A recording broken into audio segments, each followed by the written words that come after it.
അതിലൊന്നും ഒരു കുഴപ്പമില്ല. എനിക്കിപ്പോ അത്യാവശ്യം ഒരു ജോലിയാ. സത്യാമ്മ എങ്ങനെയാ ജീവിച്ചിരുന്നതെന്നും അവരുടെ സമ്പത്തും പ്രൗഢിയും എന്തായിരുന്നു എന്നൊക്കെ എനിക്ക് നന്നായിട്ട് അറിയാം. അവരുടെ മകൻ ഒരു ജോലിക്കായി വരണമെങ്കിൽ അവരുടെ ജീവിതത്തിൽ സംഭവിച്ചത് എന്തായിരിക്കുമെന്ന് എനിക്ക് ചോദിച്ചറിയാതെ തന്നെ ഊഹിക്കാവുന്നതാണ്. എന്റെ ജീവിതത്തിൽ എന്നെ സഹായിച്ചവരെ എനിക്കൊരിക്കലും കൈവിടാനാവില്ല. അവരെ കൂടെ നിർത്താനും അവരുടെ നഷ്ടപ്പെട്ട ജീവിതം തിരിച്ചു പിടിക്കാനും എന്നെ കൊണ്ട് ചെയ്യാവുന്ന രീതിയിലൊക്കെ ഞാൻ ചെയ്യും. ചില ചതികൾ വരുന്നത് ഏറ്റവും അടുത്ത ബന്ധുക്കളിൽ നിന്ന് തന്നെയാവും സുബേർക്ക.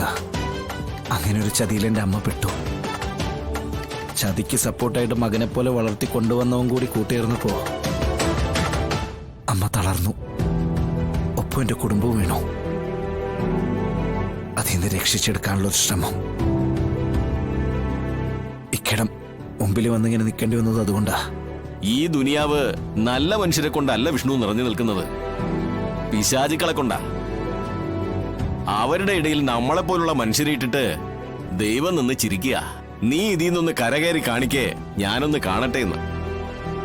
അത്തരം വെല്ലുവിളികളാ നമ്മുടെ ഈ ജീവിതം. പിന്നെ ഇവിടെ ഇപ്പോ ലോറികൾക്കെല്ലാം ഡ്രൈവർമാരുണ്ട്. പിന്നെ ഒരു ലോറിയുടെ ഡ്രൈവർ നാട്ടിൽ പോയിട്ട് മാസം 1 പോകുന്നു. ഞാൻ അയാളെ ഒന്ന് വിളിക്കട്ടെ. അയാൾക്ക് ജോലിയിൽ കയറാൻ എന്തെങ്കിലും ബുദ്ധിമുട്ടുണ്ടെങ്കിൽ നമുക്ക് ആ ലോറിയിൽ കയറാം. ഇല്ലെങ്കിൽ എന്തെങ്കിലും വഴിയുണ്ടാക്കാം. വിഷ്ണുവിനെ എനിക്കങ്ങനെ തള്ളിക്കളയാനാവില്ലല്ലോ. വലിയ ഉപകാരക്ക, നിങ്ങളെ ദൈവം രക്ഷിക്കും. ഒരു ജോലിക്ക് വേണ്ടി ഞാൻ കുറെ അധികം അലഞ്ഞു. എല്ലായിടത്തും വിദ്യാഭ്യാസമുള്ളവരെ മാത്രമേ അവർക്ക് വേണ്ടൂ. പലരും ഒഴിവാക്കി വിട്ടു. ആ സങ്കടം ഞാൻ രഞ്ജൻ വിളിച്ചപ്പോ പറഞ്ഞു. അങ്ങനെ സുബേർക്കയുടെ പേര് രഞ്ജൻ പറഞ്ഞതേ. അപ്പോ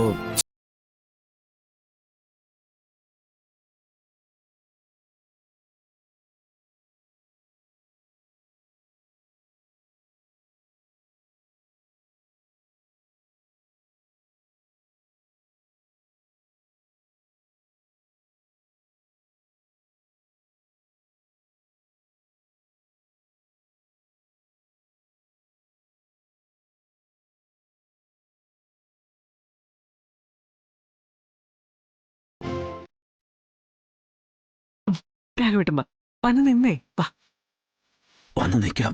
പക്ഷേ മനസ്സുറന്ന് ചിരിക്കാൻ പറയരുത്. സ്വന്തം മനസാക്ഷിയെ വഞ്ചിച്ചുകൊണ്ട് പുറമേനെ അഭിനയിക്കാൻ വയ്യാത്തോണ്ടാ. അപ്പോ ഞാൻ കാണിക്കുന്നത് എനിക്കിതിലൊന്നും സങ്കടമില്ലെന്നാണോ കരുതിയേക്കുന്നത്? ചങ്കുരുകുന്നുണ്ട്, പക്ഷെ പുറത്ത് കാണിക്കില്ല.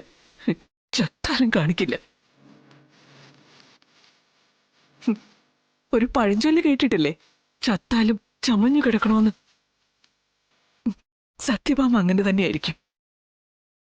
ഒരു തുള്ളി കണ്ണുനീർ ഈ സത്യഭാമയുടെ കണ്ണിൽ നിന്ന് വീഴില്ല. ഇത് നമ്മളായിട്ട് അല്ല, ഞാനായിട്ടുണ്ടാക്കിയ ബാധ്യതയാ. അതിന് കരയാൻ പോലും യോഗ്യതയില്ലാന്ന് മനസ്സിലാക്കി തന്നെയാ സത്യഭാമ പറയുന്നത്.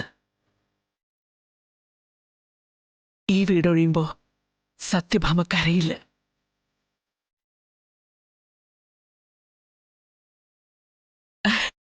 അതൊക്കെ പോട്ടെ, രാഘവൻ നിങ്ങൾ വന്നേ, നമുക്ക് ഫോട്ടോ എടുക്കാം. വാ.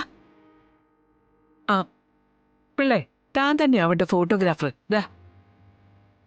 ദാ പിടിക്ക് പിള്ളേ, ക്യാമറ ഓണ്.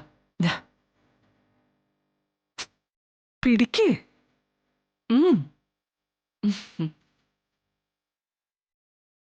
വാ വാ രാഘവേട്ടാ, വാ.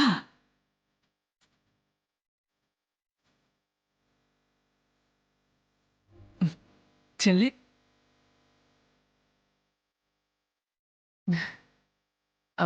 പിള്ളേ, ആദ്യം ഞങ്ങൾ രണ്ടുപേരും കൂടി ചേർന്ന് നിൽക്കുന്ന ഒരു ഫോട്ടോ എടുക്ക. വീട് മുഴുവൻ കിട്ടണേ കേട്ടോ.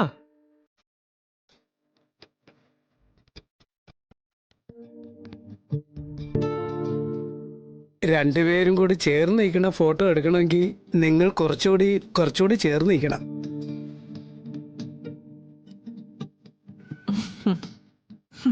മതിയോ? ആ മതി.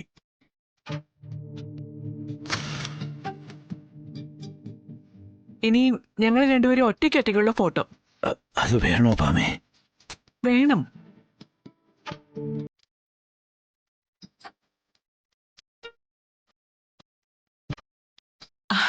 ചിരിക്ക്.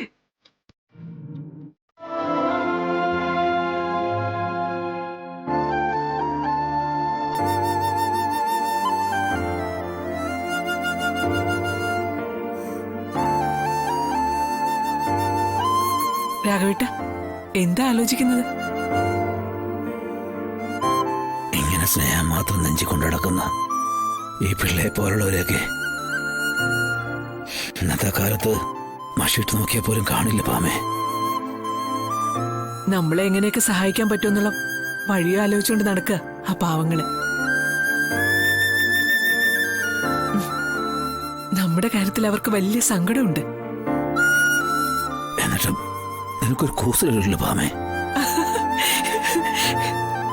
കൂസലുണ്ടായ വീടുണ്ടാവോ? പൈസ വരുവോ? അല്ല, നമ്മുടെ ഈ പ്രശ്നങ്ങളൊക്കെ തീരുവോ? വരട്ടെ, 1-2 ദിവസം ഉണ്ടല്ലോ, നമുക്ക് അപ്പം നോക്കാം എന്ത് സംഭവിക്കുമെന്ന്.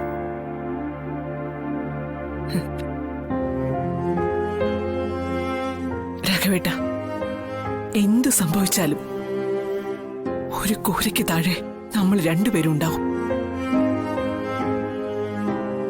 അത് ഞാൻ ഉറപ്പ് തരാം.